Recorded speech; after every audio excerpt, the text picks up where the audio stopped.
రాహుల్ గాంధీపై రాజ్యసభ మాజీ సభ్యుడు విజయసాయిరెడ్డి ఆసక్తికర వ్యాఖ్యలు చేశారు. భారత రాజకీయాల్లో రాహుల్ గాంధీ ప్రజలతో మమేకం కాలేకపోవడానికి గల కారణాన్ని విశ్లేషిస్తూ ఆయన భాషా నైపుణ్యాలపై విమర్శలు గుప్పించారు.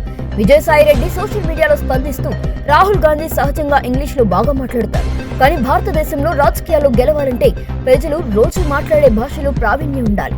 రాహుల్ హిందీ వింటుంటే ఎవరో అనువదించి చెబుతున్నట్లు ఉంటుంది అని వివరించారు.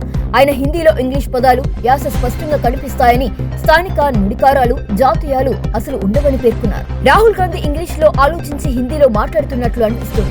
ఈ కారణంగానే ఆయన సామాన్య ప్రజలతో సరిగ్గా కనెక్ట్ కాలేకపోతున్నారు అని విజయసాయిరెడ్డి తన అభిప్రాయాన్ని వెల్లడించారు.